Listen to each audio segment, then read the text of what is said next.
Olá! Nessa entrevista do Cidadania, você vai conhecer um pouco da história da saúde pública no Brasil, desde a proclamação da independência em 1822 até a criação do SUS, que veio já com a Constituição de 1988. Eu recebo agora o professor Gastão Wagner de Souza Campos, professor titular da Universidade Estadual de Campinas, formado pela Universidade de Brasília em Medicina, com mestrado pela Universidade de São Paulo e doutorado pela Universidade Estadual de Campinas, onde é professor. Professor Gastão, muito obrigado pela sua presença. Seja bem-vindo ao programa Cidadania. Eu que agradeço, Marcelo. Fico muito honrado de estar aqui com vocês, com a TV Senado. Então, a honra é toda nossa.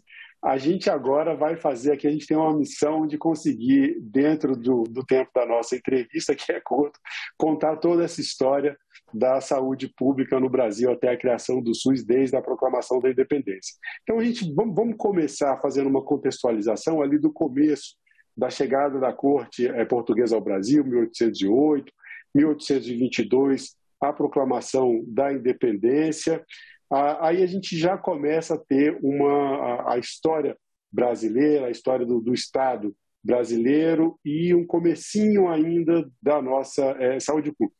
Vamos fazer esse começo, só uma contextualização mais rápida, e daí a gente já parte da proclamação da independência, os impactos que isso tem, e a gente já caminha um pouco para o começo da estruturação da nossa saúde pública, que já vai ser no final ali do século XIX. O senhor tem a palavra para fazer esse contexto inicial para a gente. Obrigado. Nós temos que lembrar que a saúde pública, no mundo todo e no Brasil, ao longo da história, como o nome diz, ela é uma atividade pública, né? Então ela depende muito do contexto sócio-histórico, institucional, do desempenho do governo. E o Brasil era uma colônia, né? Até 1822. Então a gente praticamente não tinha saúde pública, algumas normativas sobre cuidado com os mortos, a obrigação de enterrar não mais nas casas, mas no cemitério, ou seja, uma coisa muito genérica. A tragédia sanitária da época é a mortalidade da população indígena. A gente não tem estatística, mas se estima que milhões de indígenas foram dizimados pela colonização, pelos bandeirantes, pelas viroses, pelas gripes, enfim, durante esse período. E não há nenhuma ação do Estado para mitigar isso. Né? Alguns sacerdotes, o grande orador, o padre Vieira, fazia campanha em defesa dos indígenas, mas era uma voz isolada. Depois disso, né, em 1808, quando vem a corte para cá, vem junto alguns sanitaristas, alguns médicos especializados em saúde pública e transporta o Código de Portugal, que era o Código de português para cá. E aí há um avanço na regulamentação, estabelecimento de quarentena, na importação, exportação, uma regulamentação da quarentena em relação às doenças infecciosas, ordenamento urbano do esgoto, do lixo. Começa, então, a haver a partir de 1808, a gente tem o ordenamento. Não há ainda iniciativa voltada para assistir os pobres, para desnutrição, tuberculose, comida. A medicina que se estabelece e cresce a partir de 1808 era voltada para a nobreza, né? Para a nobreza, para os comerciantes, para os empresários, atendia 3%, 4% da população brasileira. E começa a aparecer as primeiras santas casas, que é uma tradição portuguesa, que era muito mais asilo, depósito, um lugar para morrer, com um certo conforto, para proteger da infecção os outros, né? Os asilos dos loucos também para isolar, não era para tratar, para isolar, para defender a sociedade da suposta agressividade dos loucos. Então essa é a história até o final do século XIX. Na última década a gente tem um salto na saúde pública. Então, a gente tem esse período que é depois da proclamação da independência, começam as escolas de medicina no Brasil, mas aí tem todo esse período que o senhor brevemente contextualizou aqui para a gente, e no final do século XIX, o país, né, começa a ter uma estruturação da sua saúde pública. E aí, claro, a gente tem algumas transformações. Por exemplo, o senhor falou sobre esse momento em que havia a medicina era muito voltada para a elite, então atendia uma pequena parcela da população. No final do século XIX, a gente tem também a abolição da escravatura, e isso muda todo o contexto socioeconômico, porque a gente passa a ter importação de mão de obra, imigração, e o próprio proletário, a mão de obra que deixa de ser escravo e daí começa a precisar, até por uma questão econômica, de assistência médica para poder trabalhar e evitar que as doenças comprometessem tanto a economia quanto a disseminação dessas doenças, né? Conta um pouco dessa parte para a gente. Final do século XIX, começo do século XX é um período de grandes transformações. A gente tem aí, inclusive, campanhas de vacinação começando, algumas epidemias. Como esses fatos ajudaram a estruturar o sistema de saúde pública no Brasil? A gente considera, Marcelo e ouvintes, que a saúde pública é fundada nesse período, última década do século XIX e até 1930, 1938 do século XX. É a estruturação de uma instituição, né? Os nossos heróis da saúde pública são dessa época. Oswaldo Cruz, Emílio Ribas, né? São grandes médicos sanitaristas que vão estudar na França, no Instituto Pasteur, às vezes nos Estados Unidos, na Johns Hopkins, e trazem no Brasil. O que estava acontecendo? Isso que você descreveu, uma urbanização acelerada. Não é ainda a urbanização acelerada dos anos 50, mas para o Brasil daquela época, né, principalmente com a abolição da escravatura, né? Os libertos, né? Entre aspas, aí, o pessoal que deixa de ser escravo vem morar nas cidades, monta os cortiços, né? Então a gente tem uma qualidade sanitária muito ruim nas cidades, né? E aparecem grandes epidemias, em geral ligadas a doenças infecciosas, né? Com a mortalidade altíssima. A principal delas é a febre amarela, a varíola, mas a gente teve peste, a peste bubônica, tifo, várias doenças de transmissão hídrica, virais, bacterianas, né, provocam uma mortalidade muito grande. E aí se estrutura, principalmente pelas províncias, né, que eram os estados na época, centralmente São Paulo e o Rio de Janeiro, mas também a província do Pará, de Pernambuco, um orçamento muito grande. Durante a primeira década do século XX, 1910, 1920 depois, até 30%, 35% do orçamento das províncias, dos estados, ia para essa saúde pública. Então é dessa época a construção da Fundação Oswaldo Cruz, para fazer vacina, para estudar os insetos, para investigar as causas, a etiologia que não se conhecia, né? Não se conhecia a etiologia da febre amarela. Tinha que se enfrentar, não sabia que era o Aedes aegypti, o mosquito, que era um vírus, né? Nessa época aparece na Inglaterra a vacina contra a varíola, mas uma vacina com muitos efeitos colaterais, um risco alto, era uma escarificação no braço. Então, se monta com 35% do orçamento, né? Ou seja, um recurso importante, é fundada a Fundação Oswaldo Cruz, e aí o idealizador, o coordenador, o diretor é Oswaldo Cruz, lá em São Paulo, para investigar, para estudar, para produzir vacina de varíola e orientar os chamados guardas sanitários, né? A saúde pública naquela época era muito autoritária, funcionava com base em leis, e as visitadoras, as agências, chamavam guardas sanitários, entravam nas casas com a polícia junto. Há uma lei de vacinação obrigatória de varíola. Em 1904, há uma rebelião no Rio, o presidente, as pessoas teve que fugir, né, com apoio do Colégio Militar, dos positivistas, Benjamin Constant e outros eram negacionistas, né? Houve acidentes, uma senhora da alta sociedade morreu com septicemia, infecção generalizada após a vacinação, enfim, uma confusão. E o presidente da República ficou fora 4, 5 dias, há registro de 380 mortos nesse conflito. Depois a Marinha vem... Mortos por causa da guerra civil. Não da vacina. Do conflito armado, né? Conflito armado que se armou, conflito armado que se armou. Então, naquele tempo já existia esses movimentos anti-vacina. Anti-vacina, né? Mas o sucesso, ou seja, você controla Essa saúde pública autoritária do Oswaldo Cruz, de Emílio Ribas, dessa época, em São Paulo é fundado o Butantan, nessa época também, se preocupa com os soros etiofídicos, né, contra a cobra, que no interior, distribui isso para o interior todo.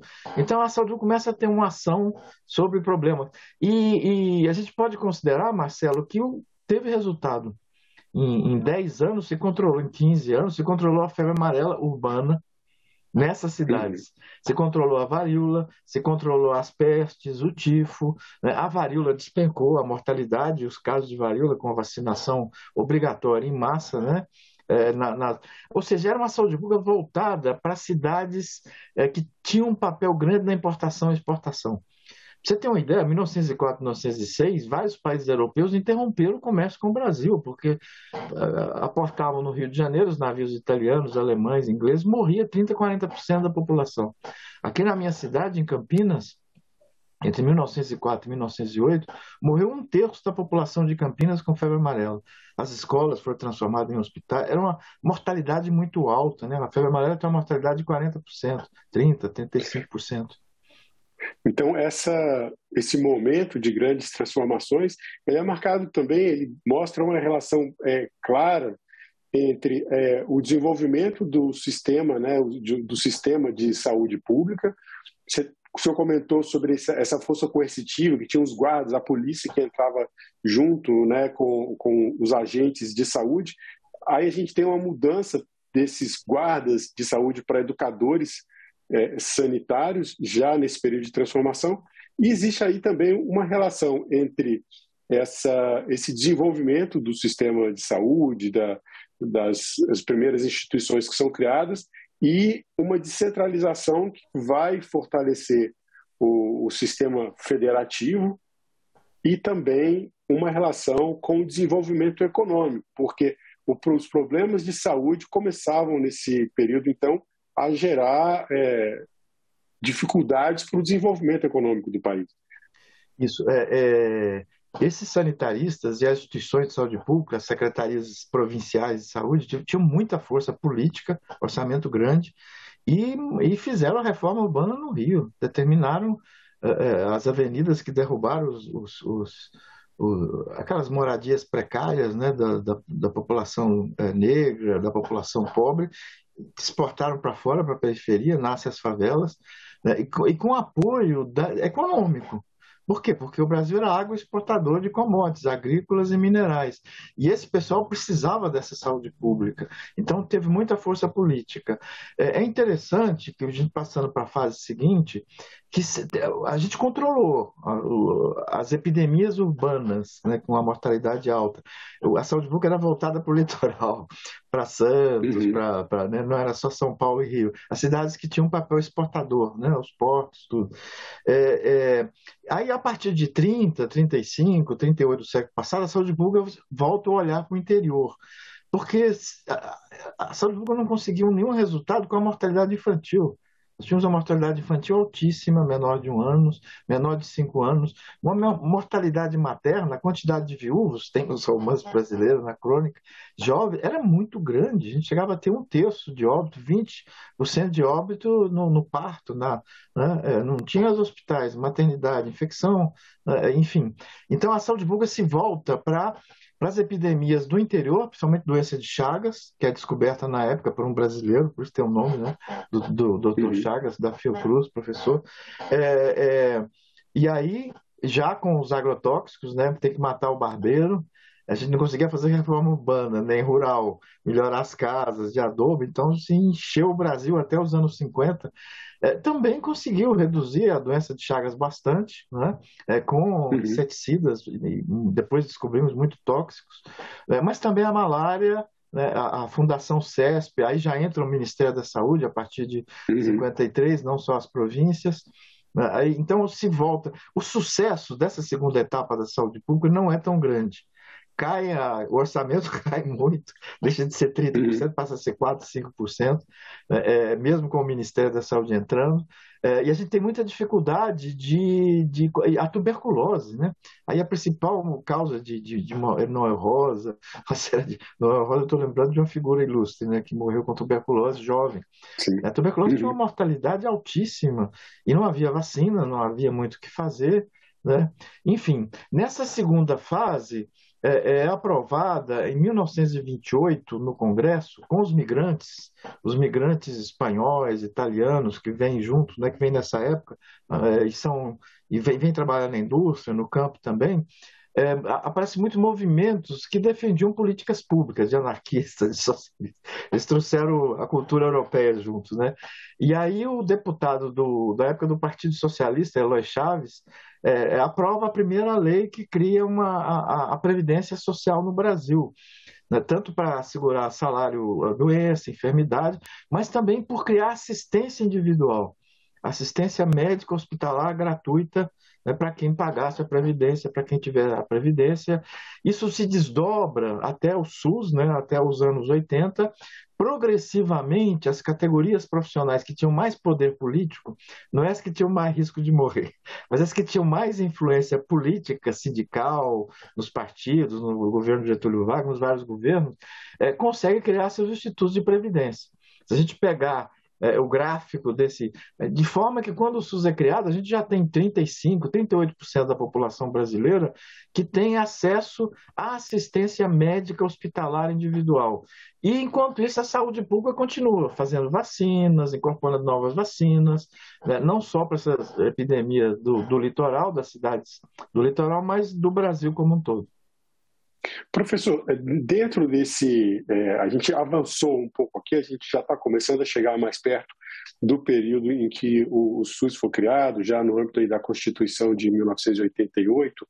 A gente tem nesse meio tempo aí o advento também dos governos militares, né? Aí tivemos o golpe de 64 e a ditadura durante o período militar. Houve uma proposta, inclusive, de interiorização da saúde e a saúde começou a ser cogitada, um projeto de transformar, né, de implementar saúde como direito de todos e dever do Estado. Como é que foi nesse período? Houve avanços também da saúde pública no período militar? A política ajudou nesse momento? O que a gente teve nessa etapa pré-Constituição de 88? Como tudo na vida, a gente teve as duas coisas, né? A gente teve avanços e agravamento enfraquecimento da saúde pública, né? Porque o governo militar tinha uma política econômica, antipolíticas sociais. O ministro da Economia era Delfim Neto. Ele falava que se gastava muito com a Previdência, era um saco sem fundo de dinheiro, que tinha que reduzir os gastos. E a saúde pública também é enfraquecida. A saúde pública, estrito senso das vacinas, da vigilância epidemiológica, do controle de pesticidas, né? Isso provoca a volta de algumas epidemias que vão explodir final dos anos 60 e começo dos anos 70. Né? Aumento brutal da mortalidade infantil, volta a crescer a mortalidade infantil. O professor Walter Lezer, da Unifesp, um epidemiologista médico, faz um estudo que liga o empobrecimento, a queda do salário mínimo, do poder aquisitivo dos 50% mais pobres e o aumento brutal, são duas curvas, né, que se acompanham, do salário mínimo. E aparecem as epidemias de meningite, 69, 70, 71, também com infecciosa, com mortalidade alta.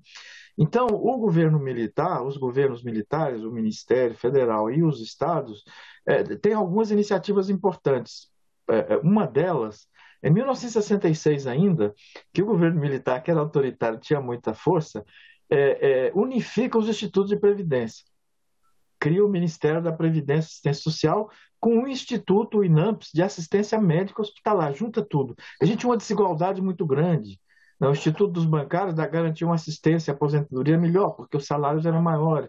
Da Constituição Civil era muito ruim, só tinha urgência e emergência, não conseguia ter qualidade. Aí o governo federal, autoritariamente, retira os sindicatos de empresários e de trabalhadores da gestão e unifica tudo no Ministério da Previdência, que é o Ministério do Governo, que é controlado pelo governo federal. Isso foi bom para o SUS. Até hoje, a Argentina é fragmentada porque as obras sociais estão lá brigando entre si, eles não conseguem unificar, não conseguem criar um SUS. Na França, na Alemanha, tiveram muito trabalho para fazer isso. Então, foi uma coisa positiva. E depois, eles fazem planos, esse de interiorização da medicina, já no começo dos anos 70, aí foi principalmente o estado de São Paulo, mas não só. Né? Eles Uhum. convidaram esse Walter Lezer mesmo para ser o secretário estadual de saúde. Ele contrata, faz concurso de sanitaristas, aumenta a cobertura de vacina, faz campanhas, primeiras campanhas contra a poliomielite, consegue reduzir a mortalidade infantil. Né? Esses programas de interiorização não vão para frente, porque não tinha orçamento, não tinha capilaridade, o orçamento era muito baixo, o discurso era bom. Eles chegam a criar, em 1976, um sistema nacional de saúde, defendendo o direito universal à saúde, que fica no papel, mas é o embrião do que seria o SUS depois, durante o governo militar. Ou seja, a saúde é muito sensível para os governantes também, porque você começa a ter Uhum. epidemia, começa a aumentar a mortalidade, começa a piorar a assistência, se tende a ter reação, não só eleitoral, também eleitoral, mas reações sociais. Sim, sociais e econômicas. Aí agora a gente já chegando, passando esse período, nesse resumo do período militar, a gente entra já na retomada, né, do período democrático, e daí vem a Constituição de 88, que vai consagrar a saúde como direito de todos e dever do Estado, e a gente tem também a participação já dos movimentos sociais. Eu falo do começo daquela época de imigração, que os imigrantes traziam, importavam, né, seus movimentos sociais europeus exigindo saúde. Agora vamos chegar nessa etapa da história da saúde pública no Brasil. Fim do período militar, entramos de novo no período democrático, vem a Constituição de 88 e a criação do SUS. O senhor tem a palavra. Obrigado. Os movimentos sociais foram muito importantes nisso. O Brasil é um país que não é campeão em movimentos sociais, né? Se a gente comparar o NHS, né, que é o SUS, desculpa, nós é que somos o NHS, que é o NHS do Reino Unido, né? Ao longo da Uhum. Segunda Guerra, depois da Segunda Guerra, foi uma convulsão pró criar o sistema público, né? Aqui no Brasil também é um movimento que começa de baixo. Os municípios, os prefeitos, começaram a ser pressionados para garantir assistência, vacina, porque era muito centralizado no Ministério e nas secretarias estaduais. E vários prefeitos, secretários municipais, começam a olhar o que estava acontecendo no Reino Unido, no Canadá, em Cuba, no Uruguai, aqui perto, ou seja, vários países que estavam desenvolvendo a saúde pública no sentido que os ingleses inventaram lá, né? Que eles estão lutando por isso desde 22, 20, um projeto que a saúde pública unificava tanto a parte assistencial quanto a parte preventiva de promoção. Cuidamos de vacina, mas cuidamos de câncer. Tratamos e evitamos malária, mas cuidamos de quem tem malária. E se criar uma rede, né? E se criar redes. Isso no Brasil começa pelos municípios. Então, o movimento municipalista teve muito importante. E pelos bairros, na época, a Igreja Católica brasileira, nos anos 70, tinha aquela coisa da teologia da libertação, e os padres, as freiras, iam tudo para a periferia, tinha que morar lá, e Uhum. organizavam essa coisa do direito universal à saúde, muito humanista. Então, assim, muito movimento de dona de casa para criar os postos de saúde, né, para contratar médico, para ter medicamento gratuito, para ter vacina, né, e prefeitos incorporam isso. As universidades, a parte de medicina, de enfermagem, de psicologia, começa a valorizar a saúde pública. Foi quando eu me formo, por isso que eu estou no SUS até hoje, na saúde pública. Eu tenho essa origem. Eu era estudante, residente Uhum. depois. Tem um papel importante em juntar essa vontade de ter acesso, de ter assistência, né, com desenhos técnicos sanitários. Assim, como fazer isso dentro do orçamento? Que é um modelo aí, nosso modelo era o NHS, né? No mundo inteiro é um dos primeiros sistemas públicos integrados, né? Eles fundam a prova em 1946, começa a implantar em 1948. Né? O Uhum. SUS ele é aprovado em 88, né, 1988, e começa a ser implementado em 1990. Esse movimento sanitário conseguiu uma unidade política é, de alguns sindicatos de trabalhadores, desses movimentos de mães, de mulheres, né, e de partidos políticos, né? Então, antes da Constituinte, em 1986, é feita a 8ª Conferência Nacional de Saúde. Pela primeira vez, não só com gestores, com governantes, mas convocam, né, também delegados dos profissionais de saúde, médicos, sanitaristas, enfermeiros, e a metade desses movimentos de usuários.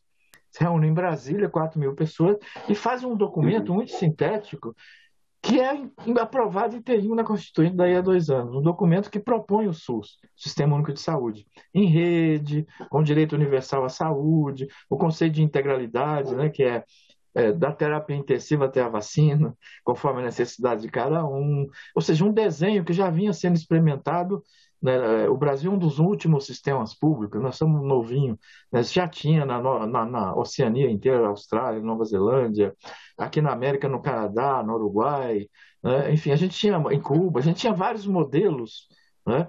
Quase todos os países europeus criaram seus sistemas, Portugal, Espanha, Itália, tudo antes do SUS. Né? E a gente se baseou nesses modelos, nessa política. E na Constituinte, ela foi aprovada por quase 80%, acho que 78% dos deputados constituintes, inclusive os partidos conservadores de centro, não só os de esquerda, centro-esquerda, aprovaram o SUS, aprovaram o direito universal à saúde, que começa a ser implementado em 1980. Então, é uma história que deu certo. O de baixo conversou com os políticos, que conversou com os partidos, que se transformou em norma, que se transformou em legislação. O povo da universidade virou assessor de deputado, fez concurso aí para o Senado, para a Câmara. Vários sanitaristas ajudaram a redigir, e entrou na Constituição, né? A gente tem um pedaço da Constituição, é uma lei da nação. Isso é o que marca realmente a implementação do SUS, porque com a Constituição, daí isso passa a ser lei maior e daí consagra o Sistema Único de Saúde e a saúde, principalmente, como direito de todos e dever do Estado. Professor, eu quero agradecer pela sua aula, falando aqui sobre a história da saúde pública no Brasil, nesse curto espaço de tempo que nós tivemos na entrevista, mas temos aqui um bom resumo dessa história. Muito obrigado pela sua participação no nosso programa. Eu que agradeço, Marcelo, e queria parabenizar a TV Senado, vocês que montaram, os produtores desse programa, pela série que vocês estão fazendo em relação à independência. Independência é república, é liberdade, mas é direitos sociais também, né? No caso da saúde, a gente está provando isso. Obrigado. Muito obrigado mais uma vez. E obrigado também a você que nos assiste. Assine o canal da TV Senado no YouTube. São mais de 1 milhão de brasileiros que acompanham as notícias do Legislativo direto da fonte. Na TV Senado, democracia é todo dia. Até o próximo programa.